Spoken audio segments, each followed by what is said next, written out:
Bonjour à tous et bienvenue sur les harmoniques de l'amour. Je vous retrouve aujourd'hui pour la présentation d'un tarot que j'ai mis un peu de temps à acheter parce que, en fait, au début, j'ai eu une impression très étrange. D'ailleurs, il s'appelle le tarot aux ramures étranges. C'est peut-être pour ça. Mais c'est pas le titre qui m'a fait une impression étrange. J'ai même trouvé ça plutôt sympa. Parce que en réalité, à la fois il m'attirait et à la fois, quand je regardais des présentations, je me disais non, bof. Et puis, en fait, je regardais quand même de plus en plus de présentations. Parce qu'il m'attirait quelque part. Et plus je le voyais, et plus il m'attirait. Donc c'est comme s'il avait quelque chose d'un petit peu, je ne sais pas, caché ou de pas évident de prime abord peut-être, avec lequel il fallait que je m'habitue ou avec lequel il fallait que je me connecte pour justement me dire ah bah si finalement c'est un jeu que je veux. Et ça faisait un moment qu'il était sur ma wishlist et je me suis enfin décidée à le prendre. Il est donc aux éditions Vega et il est de Roxalis. Donc il arrive dans une belle boîte en dur avec d'ailleurs quelque chose qui n'est pas tout à fait lisse. On a comme justement les ramures un petit peu en relief. Donc c'est assez intéressant. Même ici sur la boîte, quand vous passez les mains, les doigts, il y a des choses, vous sentez qu'il y a du relief et notamment le titre ici. Il est en relief. Je ne sais pas si vous le verrez. On ne le voit pas. À la caméra, ça ne se voit pas. Mais ça se ressent en fait. Et même ici, sur les ramures, il y a un peu de relief. Donc voici l'intérieur de la boîte qui est très jolie, où on retrouve justement les ramures. On a un gros livre, pas très gros livre. On a un gros livre. On a un très très très joli pochon en coton et donc aussi qui est illustré. Aux couleurs du tarot, donc ça je trouve que c'est vraiment très très très chouette. On a dans le fond de la boîte, tu trouveras dans ce tarot des réponses à tes questions, mais aussi des forêts, des océans, des chemins, des étoiles. Et voici le derrière de la boîte, il est donc à 28 €. Aventurez-vous dans cette forêt aux ramures noueuses, abritant les réponses à toutes vos interrogations. Voilà, donc il est inspiré du Rider, ça se dit bien ici. Il y a un livre d'accompagnement de 176 pages, 176 pages, tout en couleur. Et il y a 80 cartes, car il y a 2 cartes supplémentaires. Donc, je ne l'ai pas encore testé. Presque je le découvre avec vous. J'ai juste regardé les cartes, puisque, encore une fois, c'est un achat que j'ai fait d'occasion. Donc, il fallait que je les vérifie. Mais, en tout cas, je ne regrette pas de l'avoir pris. C'est certain. Donc, voici le dos. Et on va découvrir le livret. Donc vous voyez, tout est très en harmonie au niveau des coloris. Nous avons des coloris tout à fait du livret assorti au dos et je trouve ça chouette. Donc voilà. Donc il est assez récent. Je pense qu'il date de 2022. Oui. Et donc c'est Alisa Maraziuk. Les textes et illustrations. Et donc, il y a un pseudo qui est Roxalis.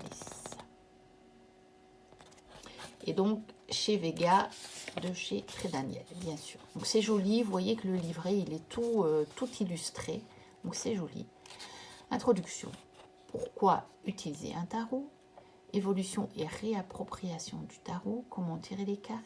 Raconter son histoire. Les 4 éléments. Proposition de tirage. Et ensuite, on a le message des cartes. Donc les majeurs. Et puis des arcanes mineurs. Donc qui sont classés par numéro. Donc tous les as, tous les 2, tous les 3.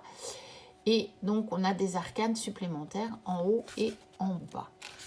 Des cartes bonus. Et puis, on a encore les figures. Puis, à propos de l'autrice et des remerciements. Donc ici, voilà. C'est ce qui est repris sur la boîte. Hein.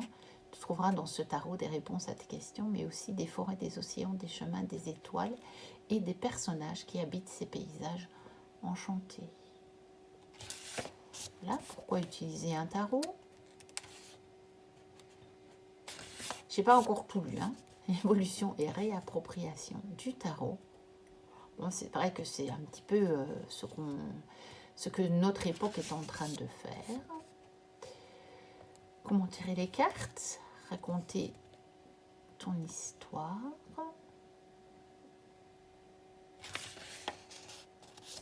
Les 4 éléments.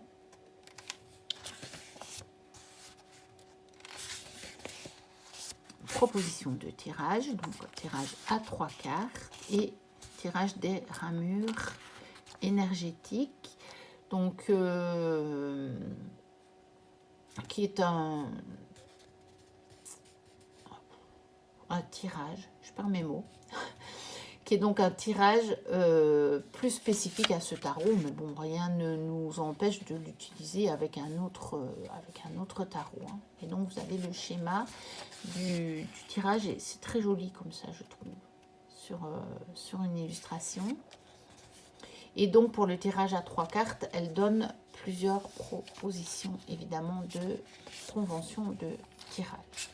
Voilà, et puis nous avons le message des cartes, avec la carte en pleine page à gauche, et puis on a le titre évidemment, et nous avons le message de la carte ici. Donc ça, on l'a pour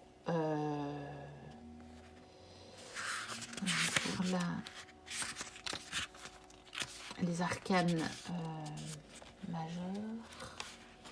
Et on a la même chose pour les arcanes mineures, sauf que on a la carte en petit. Mais je pense que le texte est à peu près la même chose, mais on n'a donc pas la carte qui prend toute une page. Voilà. Et donc, ils sont classés par numéro, quelque part par la numérologie. Et donc, ça peut être pas mal parce que, voilà, elle vous donne en plus des clés de lecture au niveau du chiffre, et donc ça peut être pas mal du tout. Et puis même au niveau des personnages de cours, elle vous donne un petit peu la vision juste avant chaque série. Et donc c'est bien. C'est très intéressant, je pense. Ça doit être bien. Je vais me pencher là-dessus à propos de l'autrice. Voilà. Et des remerciements.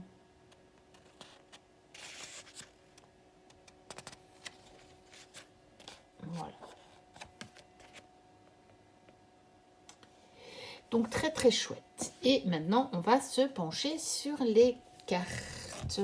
Alors, la qualité est très bonne. Les cartes sont épaisses. Elles sont mates mais satinées. Néanmoins, et donc elles glissent relativement bien. Elles ne glissent pas très très très fort, mais je pense qu'il n'y aura pas de problème de glisse quand même. Mais en même temps, elles vous échapperont pas trop des mains, comme c'est le cas parfois avec les cartes qui glissent trop. Voilà. Donc c'est assez épais. Vous voyez que le paquet est quand même haut pour un tarot, même si bien sûr il a 80 cartes. Et néanmoins relativement souple. Voilà, je pense que pour les cartes, je peux redescendre un petit peu la caméra, comme ça on verra mieux. Voilà. comme ceci, ça devrait être pas mal. Et donc, allons-y. Elles ne sont pas dans l'ordre. Je ne les ai pas remises dans l'ordre.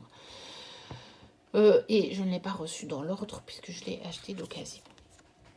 Donc, voici la reine de Pentacle. La déesse de Pentacle. Donc, les déesses, elles correspondent au roi. Donc, elle explique dans le livret d'accompagnement qu'elle n'aimait pas l'idée d'un roi supérieur. Et donc, elle l'a transformé en déesse. Après, moi, ça ne me gêne pas du tout les rois. Je vous dis franchement. Je trouve que de vouloir enlever les rois, le mot roi, est une vision trop féministe, mais dans un sens restrictif, à mon sens, hein, c'est que mon avis. Parce que pour moi, dans un tarot, les cartes sont des archétypes. Un roi ne représente pas automatiquement un homme. Un roi représente aussi une femme. Mais un roi a une énergie plus masculine. Mais masculine dans un sens archétype. Et donc, on a tous en nous une énergie masculine. À la base, l'énergie féminine, c'est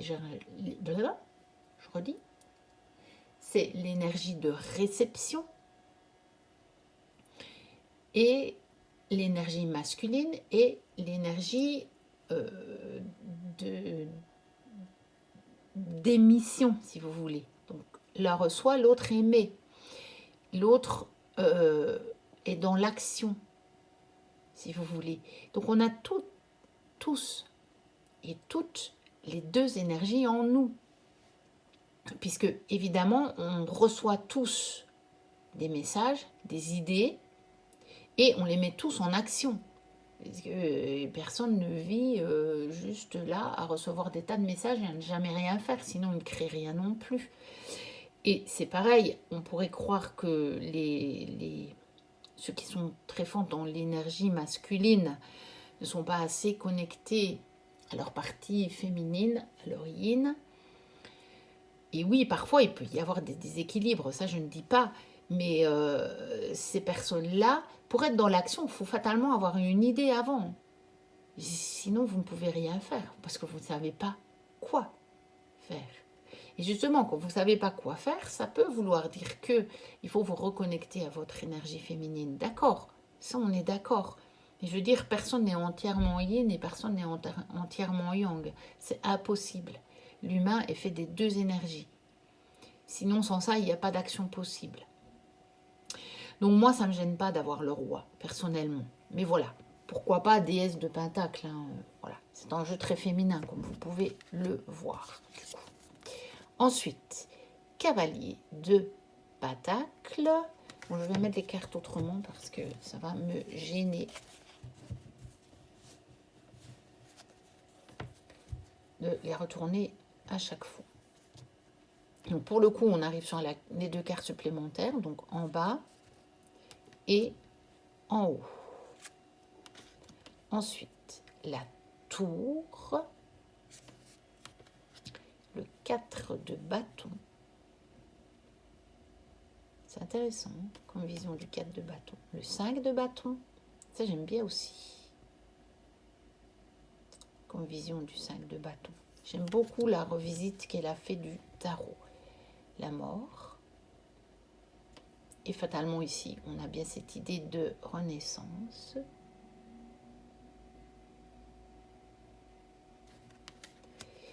L'empereur. Donc comme je vous disais, hein, très très très féminin. Le 3 de bâton. Déesse de coupe.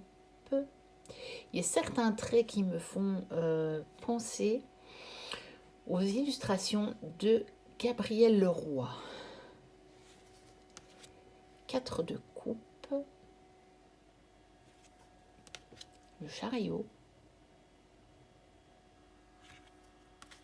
L'as de Pentacle. Je l'aime beaucoup. En réalité, j'adore les as de ce tarot. Et ça, je sais que quand je l'avais vu, les premières présentations, je m'étais dit, waouh, les as sont magnifiques. Et puis, il y a d'autres cartes qui me parlaient moins. Et je pense que c'est juste qu'il fallait que je prenne le temps de bien les regarder. La lune. Après, c'est comme toujours, hein, dans un jeu, il y a toujours des cartes qui nous plaisent plus que d'autres. Par exemple, voilà, le soleil, je ne le trouve pas nécessairement. Même la lune, en fait, je trouve pas que c'est les plus belles du jeu. Il y en a d'autres que je préfère, mais voilà, c'est très personnel. Je trouve qu'elles contiennent moins de détails. C'est peut-être pour ça que je les aime moins, parce que finalement, je les trouve assez basiques, on va dire. Vous voyez, mais bon, après, ça peut aussi être pas mal d'avoir des fois quelque chose de très simple. Le 7 de bâton. Le 6 de bâton. Le diable. Celle-là, je l'aime bien. Celle-là, pour le coup, il y a plusieurs éléments et elle est intéressante. Le 2 d'épée. Le 3 d'épée.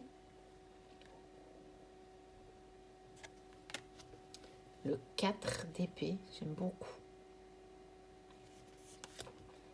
L'as de bâton. Les as, je les trouve magnifiques. Le 10 de bâton. Celui-là, c'est un tarot que j'avais espéré le recevoir juste avant de partir pour ma petite escapade. Mais bon, il est arrivé le jour où je suis partie, mais donc trop tard parce que moi je suis partie assez tôt le matin et donc j'ai pas pu le récupérer avant de partir. Mais bon, c'est pas grave, ça va permettre de continuer à me connecter à cette énergie-là, je pense. Ça va être chouette, je pense. Le cavalier de bâton. Et puis bon, après, il va commencer à faire beau. Et je vais donc pouvoir ressortir plus dans la nature. Et je peux y aller à quelques minutes de chez moi. Hein, donc, voilà. Déesse de bâton.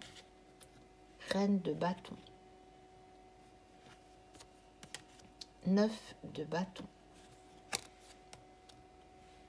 Le 7 d'épée.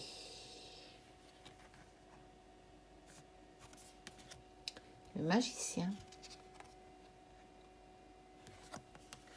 La grande prêtresse. Qui se fait un peu envahir par ce qui sort de son livre. Hein. Bon, après, on peut se dire aussi que justement la connaissance lui permet vraiment de construire, de créer quelque chose déjà aux ramures étranges ou pas étranges, à beaucoup de ramures, voilà, beaucoup de ramifications. C'est une très belle carte. L'impératrice, qui est très belle aussi.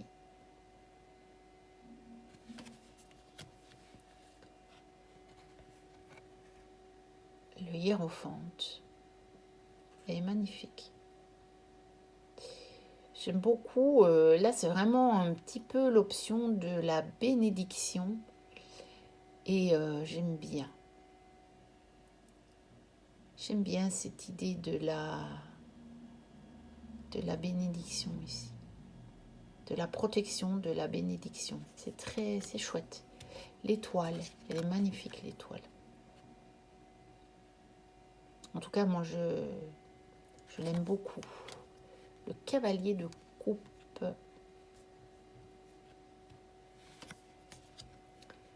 Le 7 de pentacle.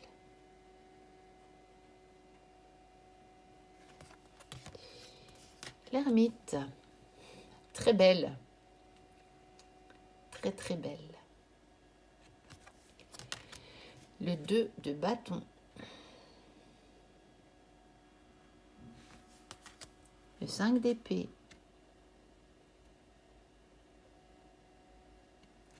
On a même des épées qui se sont brisées dans la bataille. Ça peut être intéressant aussi. Hein, parce que Si ça vous donne un conflit mental, bon, déjà, je peux vous dire que ça peut faire des dégâts, ça c'est une option, mais ça peut aussi vous dire que finalement, si le conflit mental, il est en vous, que à terme, vous allez avoir peut-être des pensées qui vont être détruites, mais dans le bon sens, parce que ça peut être des pensées et des croyances limitantes. Ça peut être intéressant. Le 9 de Pentacle est magnifique. Magnifique. Elle a des couleurs, mais tellement belles. Reine de coupe. Très, très belle aussi. J'aime beaucoup, beaucoup, beaucoup, beaucoup. Le 5 de coupe. Et oui, là, on a cette idée que, oui, certes, il y a des coupes renversées, mais regardez, dans les autres coupes, il y a quelque chose à faire fleurir, à faire verdir, à faire grandir. Le 6 de coupe. Le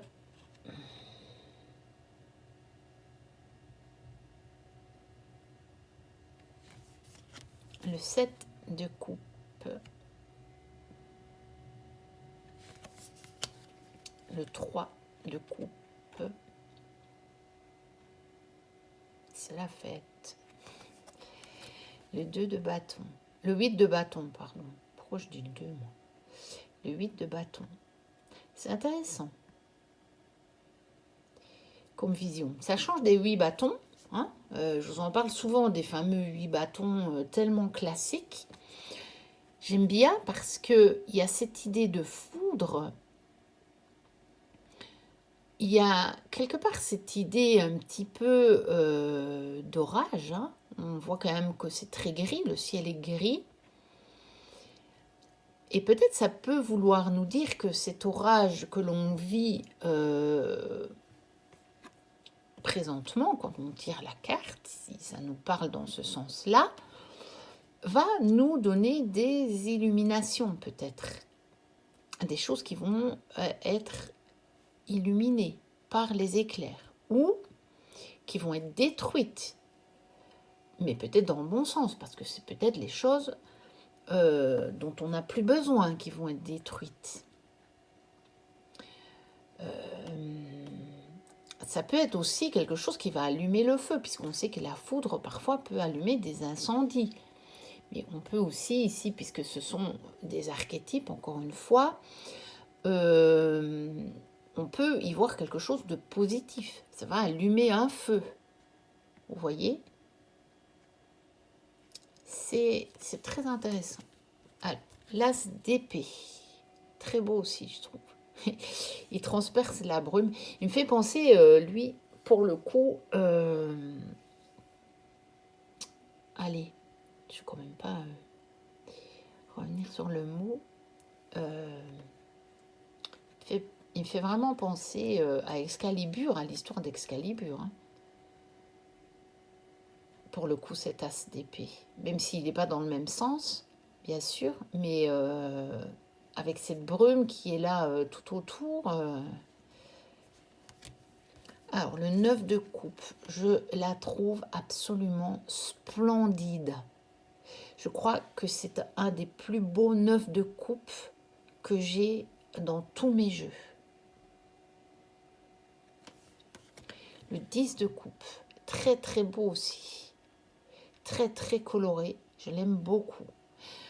On n'a pas la notion, évidemment, de famille ici. Mais ça peut être bien parce que, justement, celui qui, par exemple, n'a pas vraiment de famille ou n'a plus de famille ou est séparé de sa famille, c'est pas pour ça que vous ne pouvez pas atteindre l'énergie du 10 de coupe. Elle est en vous, cette énergie du 10 de coupe. Et donc, cette carte peut très bien parler de ça. Le 2 de coupe, très belle. Très, très, très belle. La roue de fortune. Enfin, de la fortune qui est indiquée ici. Avec un cercle magique de champignons. Très beau. C'est original, hein, comme représentation, je bafouille, comme représentation de la roue de la fortune, on y voit peut-être moins cette notion de cycle de destin. Il faudra que je creuse. Et de voir ce qu'elle en dit. Ah, peut-être on peut aller voir ce qu'elle en dit. Après, le jugement. Très très belle. J'aime beaucoup. Ça correspond bien à ma vision de cette carte du jugement. Qui est cet appel, cette illumination, cet éveil. Mais cet éveil a quelque chose de lumineux. Hein. Et là, pour le coup, on l'a à fond. J'aime beaucoup. Et le monde. Ouais, c'est une représentation avec les belles références au Rider, mais très jolie. Le 2 de Pentacle, c'est original. Pour le coup, ça nous parle de souplesse. Le 3 de Pentacle, là c'est pas mal parce que je vous ai déjà dit, hein, j'aime bien quand il y a l'idée du travail d'équipe, de la collaboration dans le 3. Sinon, j'ai trop de mal à la distinguer du 8. Le 4 de Pentacle.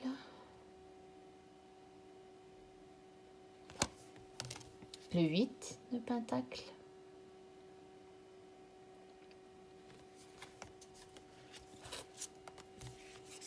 Puisqu'elle est toute proche, justement.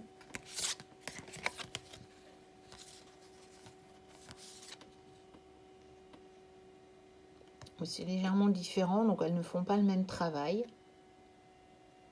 Je m'étais dit que peut-être il y avait le même travail. Non, mais c'est chouette, j'aime bien. Comme ça, il y a l'idée de travail d'équipe, de collaboration, puis l'autre, plus le travail de quelque part de construction, aussi d'élévation, de perfectionnement, de revenir toujours sur le travail. C'est très bien. Alors, le 5 de Pentacle. Alors, je bafoue de plus en plus, mais en même temps, j'ai tourné énormément de vidéos à la suite. Donc, ça fait des heures que je tourne des vidéos. Le 6 de Pentacle. La reine d'épée. Ah, elle est déterminée, celle-là. Hein. Elle rigole pas. La déesse d'épée. Le cavalier d'épée. C'est bien la suite des épées. Hein. Il y a quelque chose de très... de la détermination, je trouve. Et quelque chose de tranchant, mais parfois c'est obligé. Hein. Parce que parfois, il est plus le temps de tergiverser, quoi. Ça peut arriver. Le valet d'épée. Aussi, c'est intéressant. Hein. On dirait qu'elle a taillé son crayon avec le couteau. Et donc, des fois, bah oui, il faut affûter ses outils. Hein. Le 10 d'épée. Avec les épines. C'est une belle représentation du 10 d'épée. Très, très belle. Alors, vous voyez, je ne regrette pas du tout de l'avoir acheté. Hein. Il me plaît vraiment beaucoup. Le 9 d'épée. Le fou. On perçoit bien hein, dans l'énergie qu'il se lance à l'aventure là. Et en plus avec la nudité qui pour moi évoque toujours cette vraie vérité, cette comment exprimer ça, cette authenticité.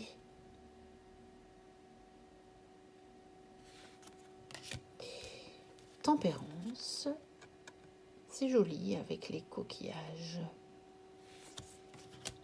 Le 8 d'épée, oui,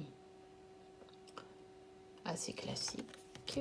Le valet de coupe, oui, on retrouve la coupe, le poisson, comme dans le Rider un peu. Le valet de bâton.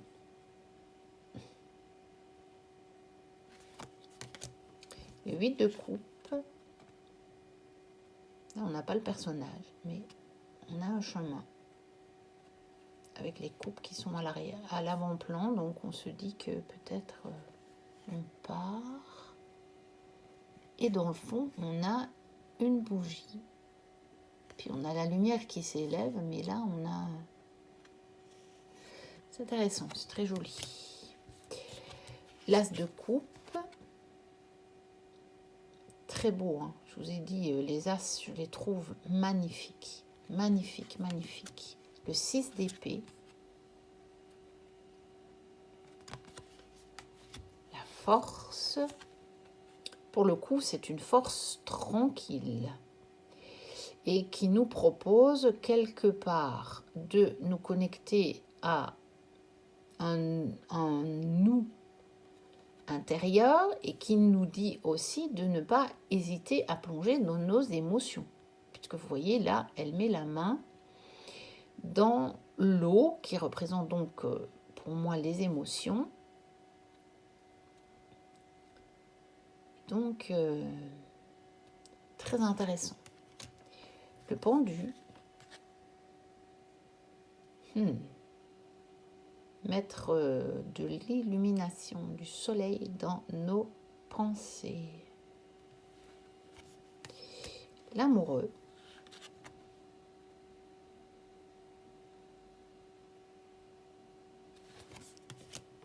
La justice.